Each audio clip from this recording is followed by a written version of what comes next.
What's good, YouTube? It's your boy, JrTheOota. Today, we finna be reacting to serial killer burns his 9th victim alive. This is crazy. Do me a favor, if you're new to the channel, sub up, smash that like button. Let me know what type of videos you want to see. Let's get started, bro. Towards a man in a jumpsuit walking up to a house. Seconds later, what could only be a nightmare begins.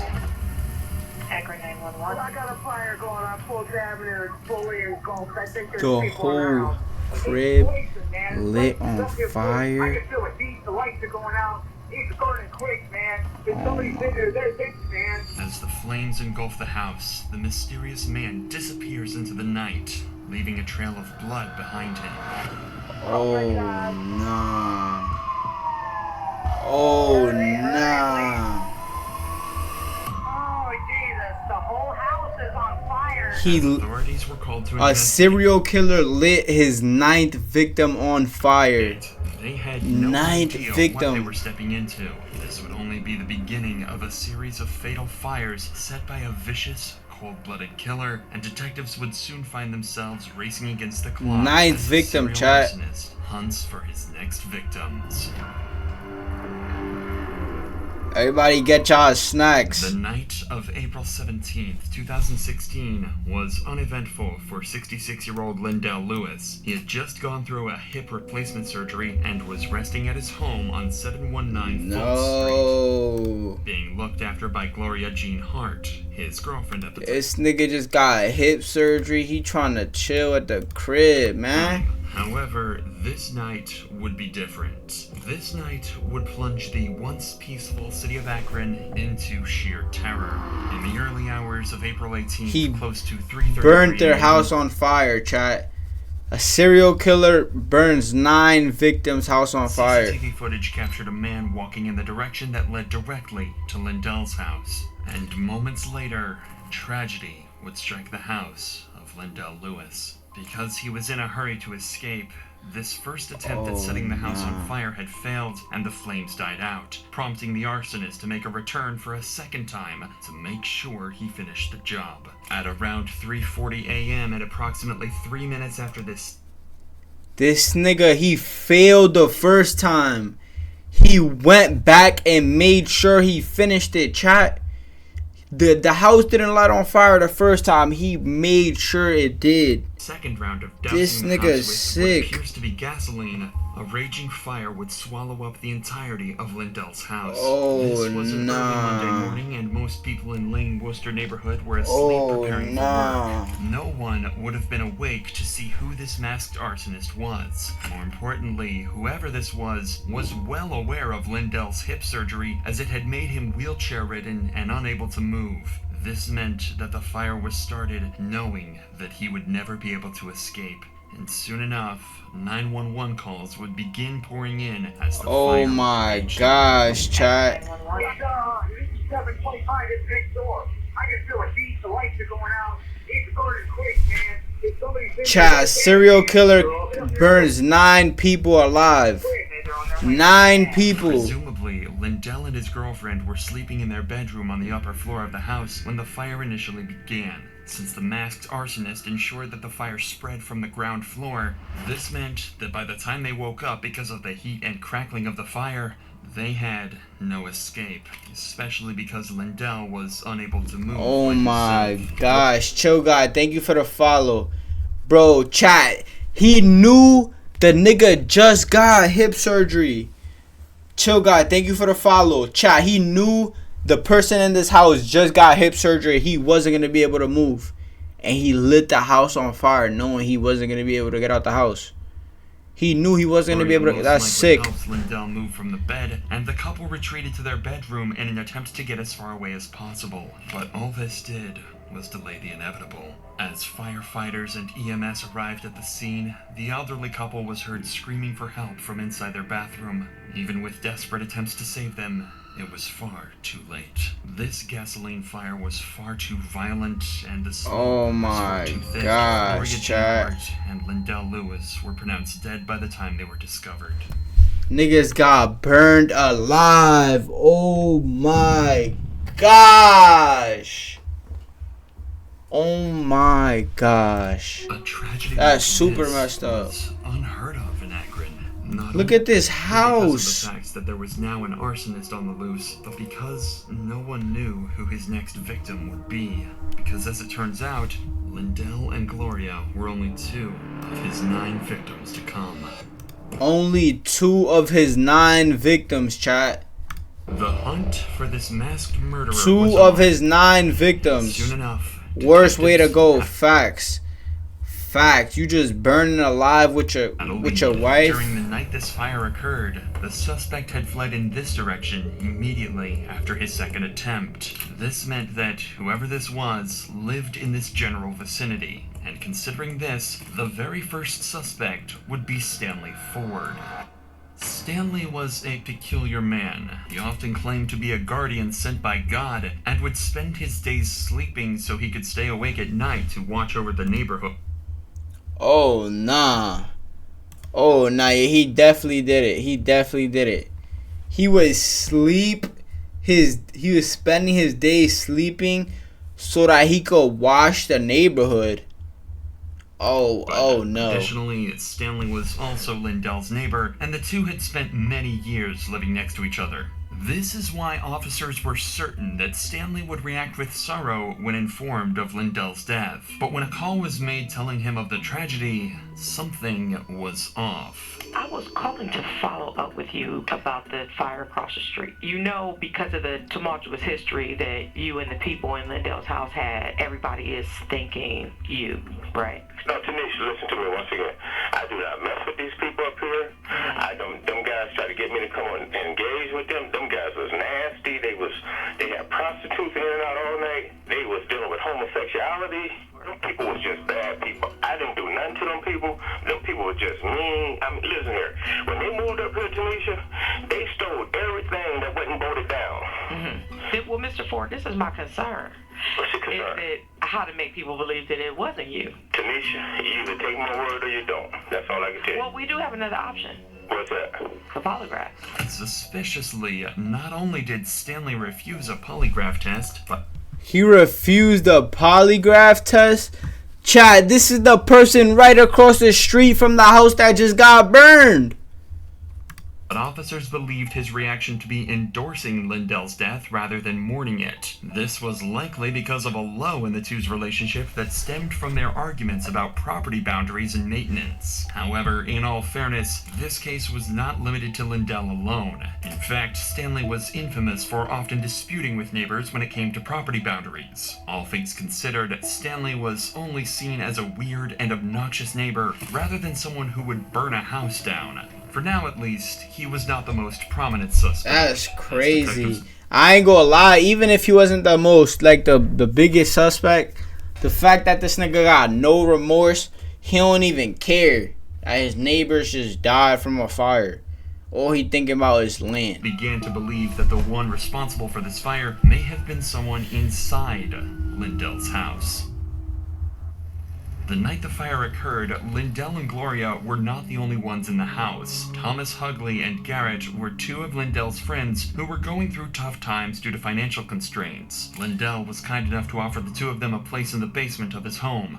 Fortunately, Thomas escaped before the fire could swallow up the basement, but Garrett, on the other hand, just so happened to be somewhere else that night. By April 22nd, 2016... Oh, nah. So both of the people that was staying in the house somehow got away, but the two people who lived there didn't. Detectives would call in Garrett for an interview to find out what really happened. What the fuck? First, let me say that I hate having to put you out there like that. Like all of was terrible. Like, what the hell? Hank. you cuss, that's my first language. But I was worried because they said you lived down there, and I hadn't seen or heard from you, so I waited. Yeah, I was there earlier that day because I was over my auntie's house doing a job for her. Mm-hmm. Now, what's her name? Shit. Michael Williams. I forgot her last name. She works across the street back there.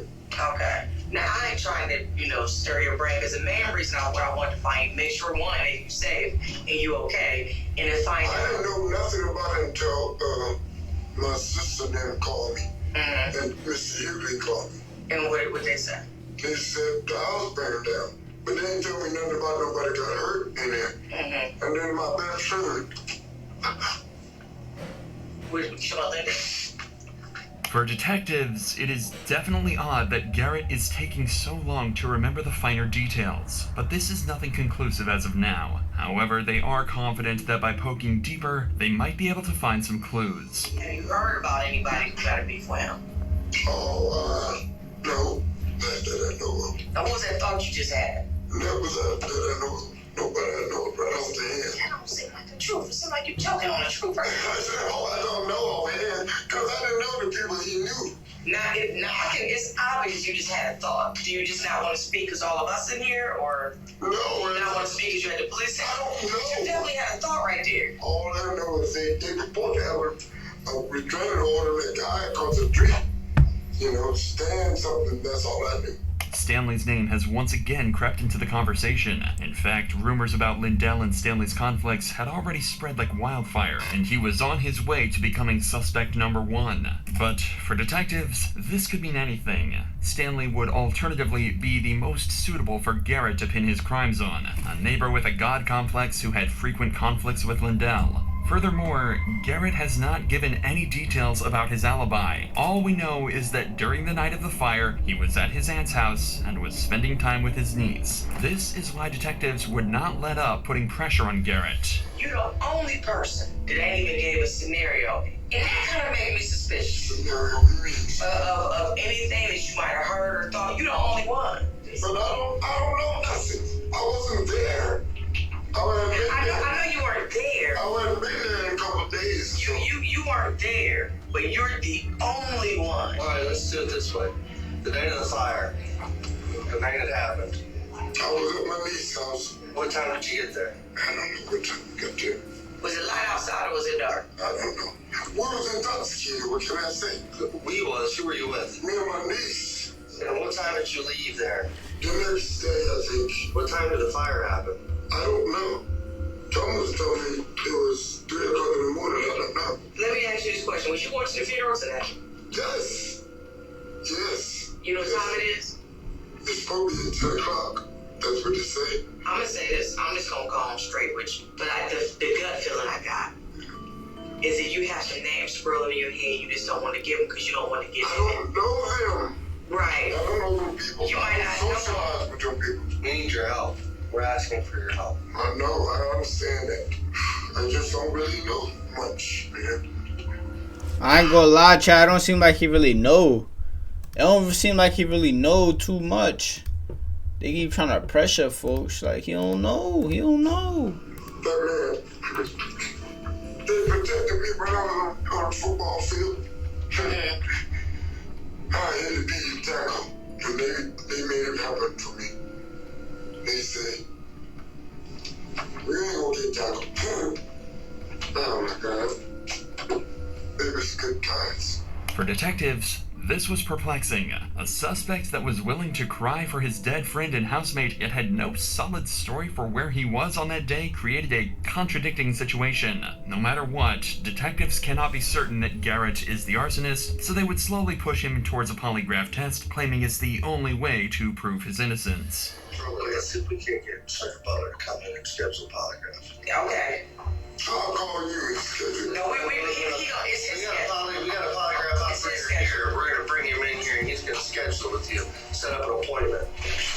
Oh my God. This is nuts. I'm about to have a fucking heart attack from you, man. Listen, man. We're trying to help here.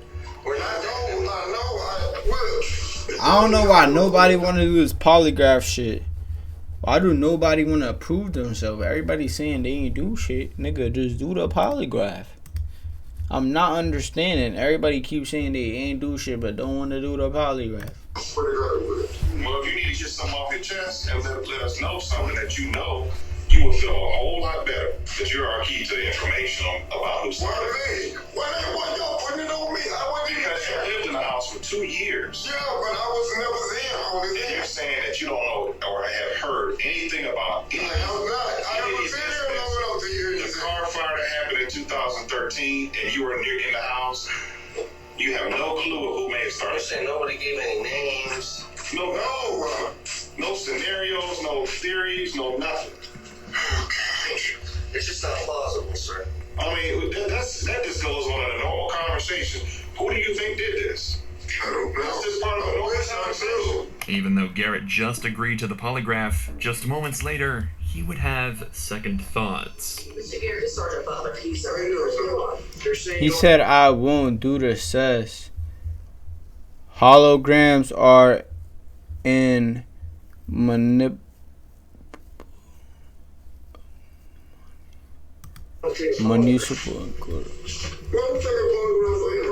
You just said you would. You want to. You said, well, we got it. Let me take a polygraph. I didn't say that. I said that because I probably would. What he said? I said I would if I needed to. Well, it's coming down to a need. Oh, really? Yes, sir. Yes, it is. Okay. Go ahead and talk to the sergeant here. He'll explain it. Is this something that you'd be willing to do? Is take a polygraph? No, I said that ain't working.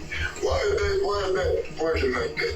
You volunteered. I didn't say that. I said I might. Usually, suspects are never legally obligated to undergo a polygraph test. Even if they did, these tests are not presentable in court due to a lack of accuracy and reliability, since results are affected by several factors like anxiety and mental and physical health. And with Garrett's insistence that he is innocent and was not at Lindell's house often, detectives are stuck with no other suspects. Their only remaining choice was Stanley Ford, the self-proclaimed neighborhood guardian. But at this point, this was more of a gut feeling for detectives, as they could not put up a plausible case against him for an arrest. In their eyes, many suspects were just as suspicious as Stanley, if not more. This meant the Arkan arsonist was still on the loose, and Nah, this nigga burned a crib. Because things seemed to settle down. For the entirety of 2016, there were no more fires, and most began to forget about the incident. However, this peace would soon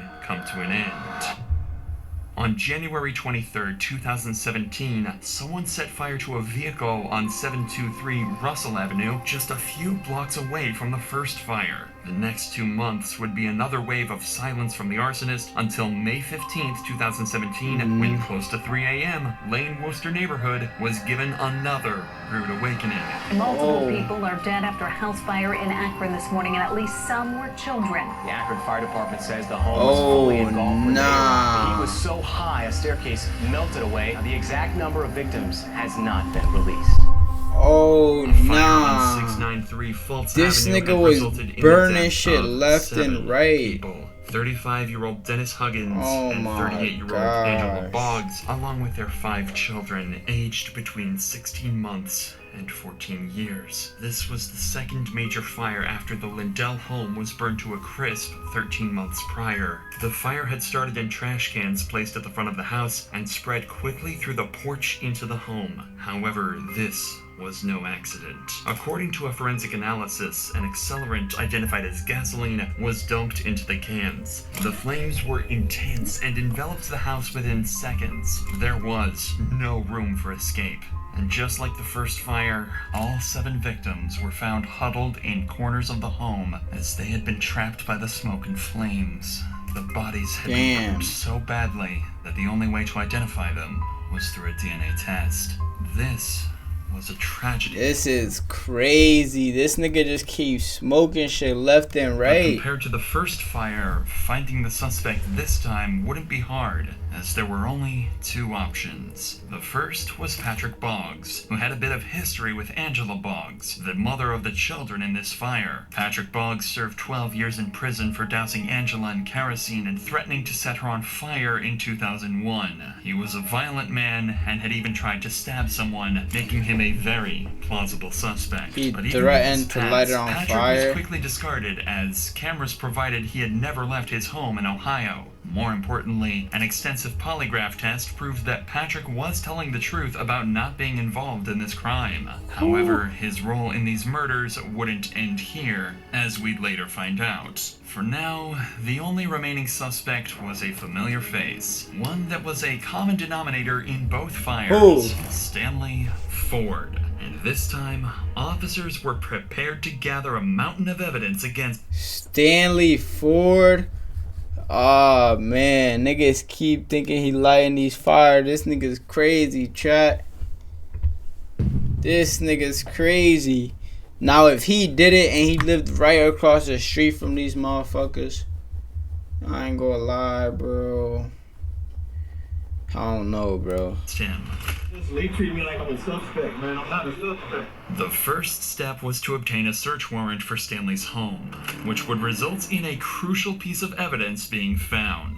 Worn out tennis shoes that had been covered in an accelerant. An accelerant that just so happened to be gasoline. But the evidence wouldn't end here. One of the detectives would decide to have a one-on-one conversation with Stanley in his car, and what he says would be nothing short of disturbing.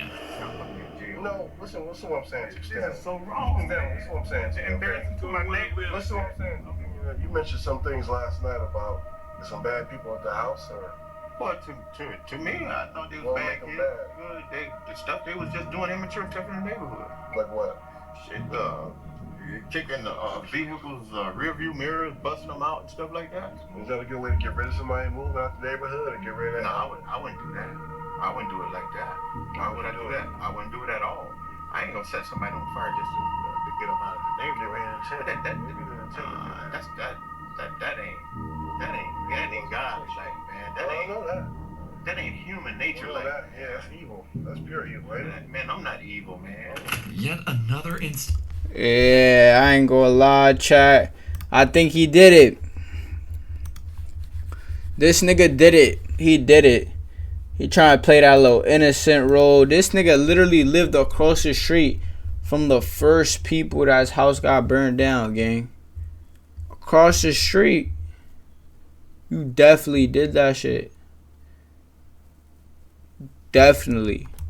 Of Stanley Ford justifying not only the deaths of the couple, but of their 5 innocent little children too. Just like in the murder of Lindell Lewis, there was a pattern of pure hatred towards the victims. A pattern so disgusting that Stanley felt it was his God-given right to purge anyone who upset the guardian of the neighborhood. In this case, Stanley often accused the family of dealing drugs, damaging his property, and engaging in illegal activities which only fueled his hatred towards them. Several neighbors had witnessed heated exchanges between the couple and Stanley leading up to the fire. Not only that, but the night of the fire, neighbors mentioned how they saw Stanley continuously patrolling the house. This would be corroborated by CCTV footage that would not only catch Stanley walking towards the house right before the fire, but also running away from it after. If all of this was not compelling enough, there would be one last piece of evidence. This nigga Stanley. You's a goofy, gang. And you lived right across the street from these nigga is trying to be the big bad wolf of the neighborhood. Solve the mystery of the Arkan arsonist. Take a look at this footage from the 2016 fire of Lindell's home. Now, matching this with the footage from the 2017 fire, and matching both with the footage from when police spoke with Stanley in the neighborhood, there is one correlation. The way the suspect walks is exactly the same It's as definitely Stanley's him. stride. Without a doubt, Stanley was the one responsible for the cold Lock this nigga up, bro. blooded murders of 9 people. Officers were now certain of this, and soon enough, Stanley was called in for an interview to be confronted with his sick crimes. We want to talk to you. I want you to be honest with me. Okay. I've been honest. Let's talk about the day in question. Let's go back to the fire. Yeah, what about it? Okay. I mean, what can you tell us about the fire? I don't have no knowledge of that. So what's the point? You know, sometimes I explain to them, I exercise, something like that, Charlie horses. Right. Sometimes I walk the street and back. You know what I mean? Something like that. But I didn't do that fire, man. In the face of these denials, detectives decide that enough is enough. No matter what, they need a confession out of Stanley, and the best way to do that is to show him all the evidence that points towards him being the arsonist. Facts. You running back to the house. Mm-hmm.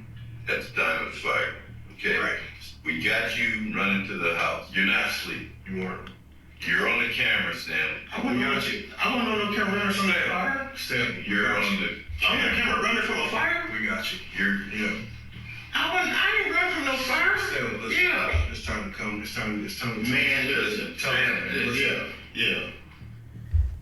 We know the. This nigga is on camera. He's still denying this shit.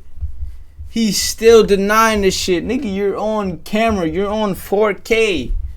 4K. Answers, okay? Right. But I wasn't running from no fire. Okay, you walk.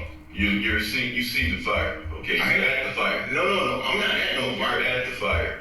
I'm at the fire? Yeah, you're at the fire. Yeah. Go ahead. We need to hear your side of the story. Johnny, I'm being honest, man. I didn't do anything. I mean, I can't admit to something I didn't do. I would have did that. I got too much to lose, man. We got all the pieces, we know the answers, and this is what we want to know.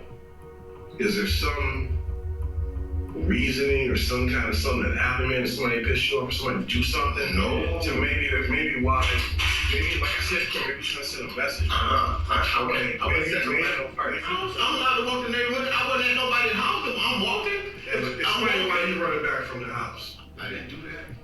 Oh yeah, I'll tell you, I got the wrong.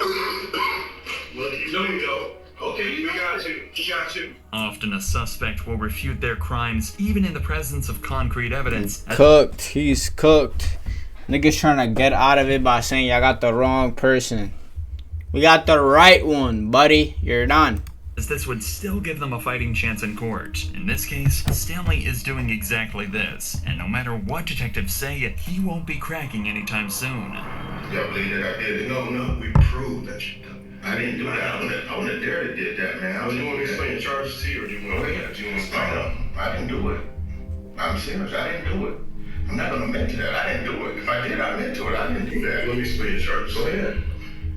Okay. You have 7 counts of aggravated murder. However, this would be far from the end of Stanley's saga. 7 because counts he never of admitted to anything aggravated and murder. had a history of being mentally unstable. There was a chance that he could get away completely scot-free in court due to his mental status being absolved of all his crimes. 62-year-old Stanley Ford's trial would begin on Monday, August 30th, with the prosecutor, Michael D'Angelo, making his opening statements that focused on correlating the masked arsonist with Stanley Ford. That timeline, his statements, and the similarities of his actions show his opportunity. And ladies and gentlemen, the evidence, all of that will reveal his identity. And that will show you that when the defendant gets angry with his neighbors, he sets their property on fire and he kills them.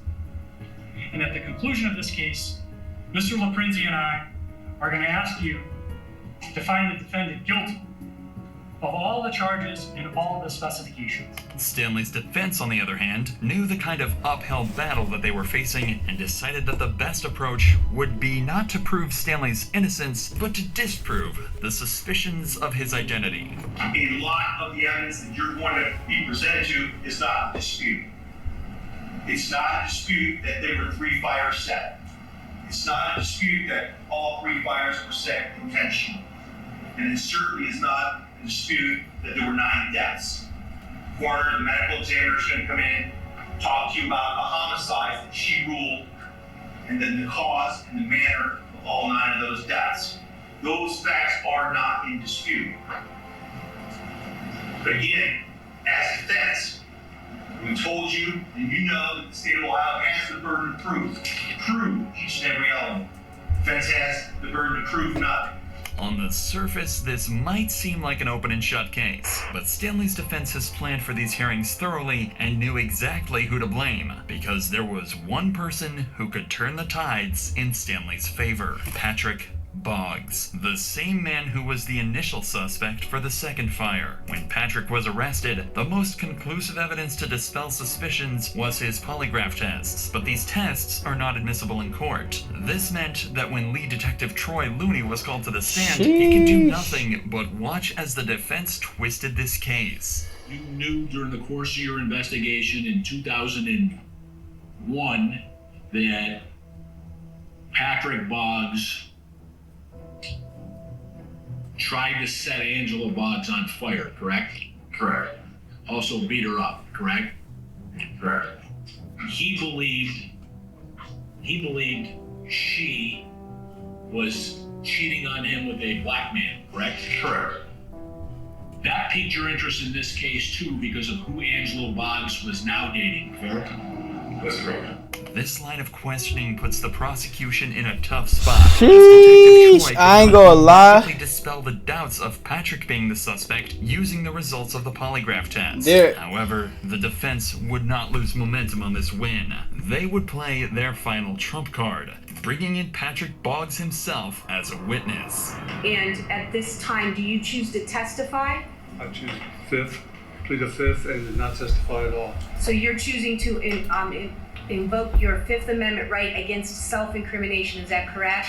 Yes, ma'am. With him pleading the fifth, the defense's case became much stronger because for the jury, a suspect refusing to answer questions meant that he did not want to incriminate himself in a crime that he may have been involved in. Oh man, this nigga's finna get away with 9 murders?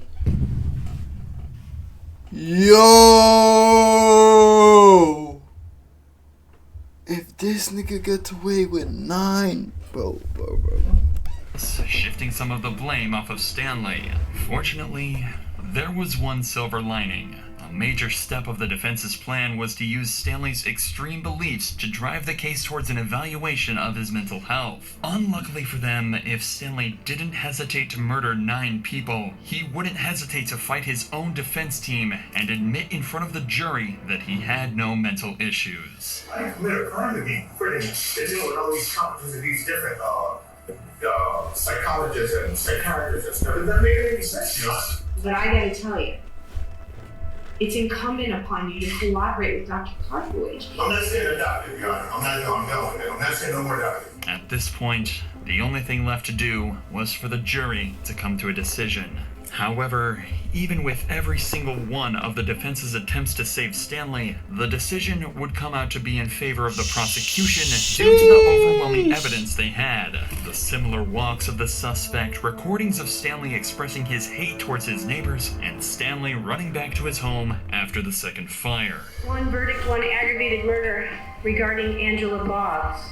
We, the jury, being duly paneled and sworn and affirmed to well and truly try and do deliverance make between the state of Ohio and the defendant Stanley O. Ford, do find the defendant guilty of the offense of aggravated murder, a charge in the indictment on or about the 15th day of May 2017. But even though he was found guilty of the fires, jurors were yet to conclude their decision about Stanley's punishment. This is when the defense decided to move forward with Plan B. Do anything to save Stanley from the death penalty. There were a total of 12 jurors, and a unanimous vote was needed to give Stanley the death penalty. Even if one of them disagreed, he would be given a life sentence instead. And on the 12th day of his trial, only 11 of the 12 would vote in favor of the death penalty. The defense was successful in their attempts to save him, as just one juror disagreed, feeling that he should only be given life in jail. But even his life sentence would not be kind to him, because for every single year of his life, he would be reminded of his sick and disgusting crimes. Stanley Ford would receive 9 consecutive life sentences for every 9 life sentences. Oh my gosh. Single one of his victims without the possibility of parole, plus an additional 21 years. And to be reminded of his crimes, for every single date of the fire and for every single birthday of the 5 children he murdered, Stanley would be given solitary confinement, a punishment that he will have to endure for the rest of his life. Jeez, that's fucking insane. That's insane. YouTube, if you like these type of videos, do me a favor, smash the like button, sub up, let me know what type of videos you want to see. It's your boy JrTheOota. I appreciate everybody for watching. I'm out here.